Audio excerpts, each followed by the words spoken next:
Professor Waller, you were a senior advisor to the federal, over here.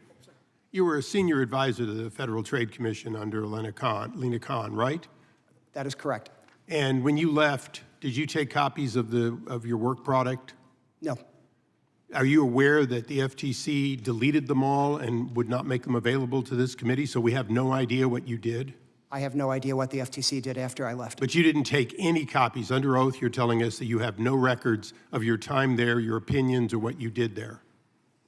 No. In fact, I was prohibited from doing so. I turned in my computer, my phone, and I have no access to any of that stuff. Okay, well, that's fine. So they just destroyed the evidence. The Federal Trade Commission under Chairwoman Khan has found everything to be antitrust. They haven't found a merger or an acquisition they seem to like, even if they're unrelated. Were you part of that decision? In other words, when they've decided that the only way you can merge or acquire somebody is if it hurts your ability to compete, were you part of that? Because today you're talking about nothing is, you know, what we're seeing here, which clearly smells like a cartel, certainly looks like a suppression of free speech. You're saying none of it is. You've testified repeatedly that you see no there, and yet you were part of the FTC, which sees a there everywhere. Can you explain that quickly? I'm providing a roadmap of all the issues that I think this committee would have to find solid evidence on to proceed. I find your behavior and the behavior of the Federal Trade Commission under your participation to be inconsistent with your testimony, and as a result have to discount your opinions a considerable amount. For Mr. Patel and Mr. Jurel, Unilever is based where? The U.S. is... No. Where is the stockholding parent company? London, sir. London. So you're not a U.S.-based company other than you're a division of a foreign company. Is that correct? We're based, headquarters London. Okay. That's okay. You've got a wonderful British accent. It's fine. I like that, actually. So where is GARM based? The answer is Belgium. It's not hard. Actually, I'm not sure where GARM is based. Okay, well, our information shows it's Belgium. So a non-U.S. company working with a non-U.S. consortium that controls 90% of advertising, all of which is outside the U.S. and outside the reach of really being discovered, wants to tell us it's not a cartel. You know, the one thing about a cartel is the first way you know it's a cartel is it says it's not a cartel. I think that's really what we're dealing with here. I would ask Mr. Waller, except that I find him inconceivably disingenuous when what he's saying today doesn't seem to be consistent with where he was working till recently. So I'll go to Mr. Shapiro. Mr. Shapiro, do you have more than 10% market share in the advertising or social media work? We certainly do not. You don't, so you don't have any market power.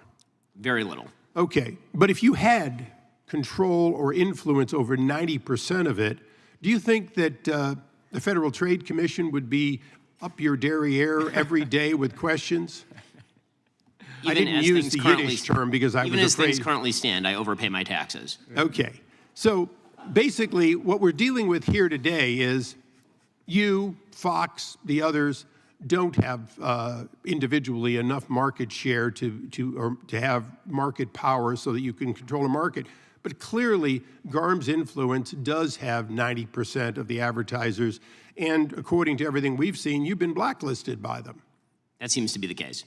Now, the late Roger Ailes was a friend of mine. I thoroughly enjoyed my time and the guidance he gave me, but he also gave Rupert Murdoch a piece of guidance, and it is true till today. He found a niche that the company that became Fox News could fill, and he said, Mr. Murdoch, I found a niche I think we can exploit. And he said, well, what is it? He said, it's half of America.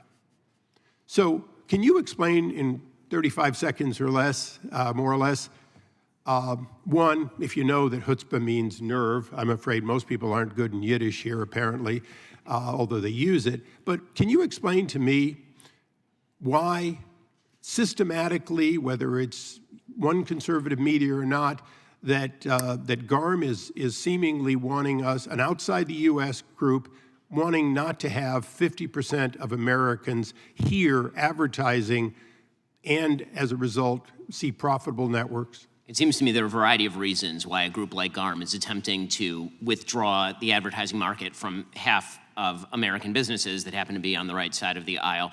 Those reasons range from the overtly political to the fact that they coordinate with foreign governments. GARM actually does coordinate in Europe with a bunch of European governments in consolidating standards and all the rest, and they obviously don't have the same First Amendment restrictions that they do in the United States. These sorts of informal arrangements are then carried across the pond here and incentivized by, again, members of this body, members of the executive branch, who put pressure on social media companies in order to throttle particular viewpoints.